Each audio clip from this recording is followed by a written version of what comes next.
coming in at a whopping 26 grams of protein per serving. We're gonna make the most epic lentil and walnut meatballs you've ever had in your whole life. They are delicious, they're made with healthy, whole plant foods, they're gluten-free, high in fiber, really easy to make, and they'll absolutely blow you away. You gotta make this recipe, so let's get right into it. All right, let's talk ingredients for a real quick moment here. We're working with pretty much all whole plant foods. We got brown lentils, walnuts, rolled oats and oat flour, ground flaxseed, nutritional yeast, spices, herbs, and fresh veggies. Like, there's literally nothing not to love here. It's all good stuff. So the first order of business is to cook up our lentils. I've got some dried brown lentils here. If you want to skip this step entirely, you can do that just by using canned lentils, which are already cooked. So we're just gonna quickly give give those rentals a real good rinse, you know? You really gotta rinse those rentals.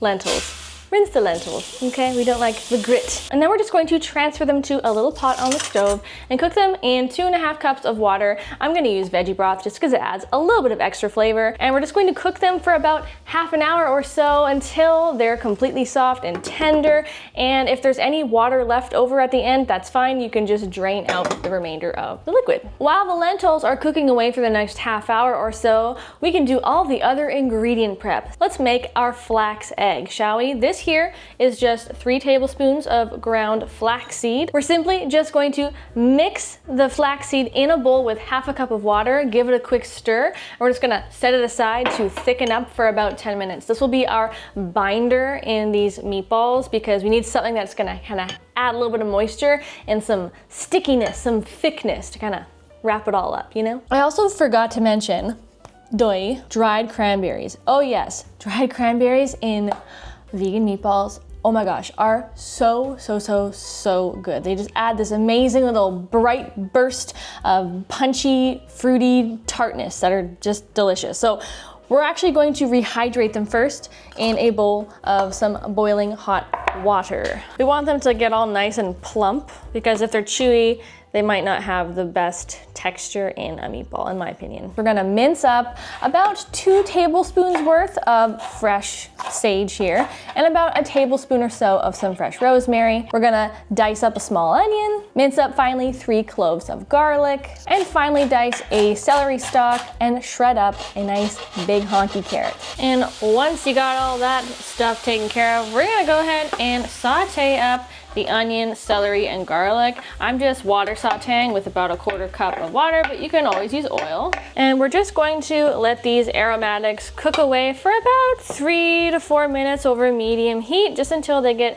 a little bit softer and more translucent. We'll be adding some spices shortly, so I figured I'd just show you what we've got. We've got 2 teaspoons of smoked paprika, some salt, red chili flakes, and a teaspoon of some cumin seeds. I love that the smokiness from the smoked paprika and the cumin seeds can kind of help balance out the sweetness of these dried cranberries.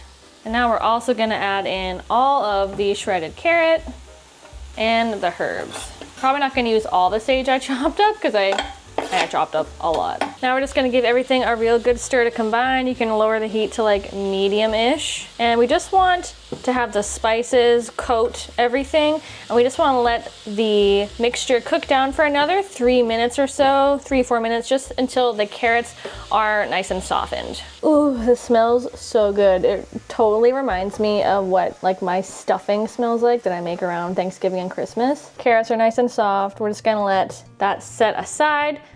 Lentils are almost done. While that's all finishing up, I've got a cup of toasted walnuts here. We're just going to chop them up really finely. These are gonna add such good hearty texture to the meatballs, and I highly recommend toasting your walnuts if you have the time for it. They just add extra depth of flavor with kind of that toasty, roasty flavor they get when you pan roast them. The instructions for how I toast my walnuts are in the link to my recipe blog below. It's really easy. It only takes like 5 to 10 minutes. Hooray, so the lentils are done cooking. What I'm gonna do is I'm actually gonna drain off any remaining cooking water from the lentils, and I'm gonna save it just in case we need any extra liquid. if the mixture for these lentil meatballs ends up being a little too dry. This liquid is full of flavor and it's super starchy, which could help thicken up the mixture if we need to. All right, time for the super fun part. Now we get to get our hands dirty, get in there, and make some lentil walnut meatballs, y'all. Okay, cool. So you're gonna grab yourself a big old bowl. We're gonna add in all of those beautiful cooked brown lentils, the seasoned veggie and carrot mix with the cranberries, our 1 cup of chopped toasted walnuts, a 1/4 cup of some nutritional yeast for extra flavor, protein, and B vitamins. We've got 3/4 cup of some rolled oats. These will just add extra good texture and to also kind of help bind up the meatballs. But the real binder here is this beautiful flax eggy mixture, which now that we've let it sit for a while, it has thickened up very much into that egg-like consistency. I'm gonna start stirring the mixture together just with a wooden spoon. You're gonna mix everything together really well. And it definitely doesn't hurt to kind of like mash it up a little bit and kind of break down those lentils so that it helps the mixture stick to each other, or stick to itself better. Cool, so at this point you can see that the mixture it's kind of moist, like it's maybe a little bit too moist. And so what we would do is we would add in the oat flour that we reserved. Now, if you wanted to make this recipe a little bit higher in protein, which you totally can do, you can sub out the oat flour for the same amount of some plant-based protein powder, like this unflavored protein powder from Complement. I love this stuff, I use it all the time. It's great in cooked foods, in baking, literally anything you want. It doesn't taste like anything, it doesn't taste gross, which is the most important factor. I got a sweet discount code that you can use if you want to try Complement for yourself. You get a discount, I get a little kickback, we all win, we're all happy. I've been working with Complement for a long time and I seriously love their stuff. I use their products literally every single day of my life. So check them out if you want. In goes the oat flour. I'm gonna just start with half. See how we do. And now the final binding agent that we're gonna add is a tablespoon of some tapioca starch. This will give the meatballs a little bit of extra chewiness and it will just help the mixture stick together instead of crumbling apart when it cooks. Okay, that is looking and feeling awesome. Observe. Does that not look meaty and hearty and delicious? Obligatory taste test, gotta make sure the seasonings are all right. That's so good. Alas, we shall roll them into balls. But before we do, let me just tell you guys that we are gearing up for the new year here. New year here. That's a hard one to say, but it's true. We are. I got so many amazing high protein, plant-based, good recipes hitting the channel over the next few weeks and into the new year. You guys, I have like over 600 videos on my YouTube channel. So pretty much no matter what you're looking for, I can pretty much guarantee that I've got it here already and on my blog, STEAMYVEGAN.com. If you love plant-based cooking or you're just looking to incorporate more plant-based meals into your life, Steamy Vegan is the place to be. So make sure you subscribe below if you're not already.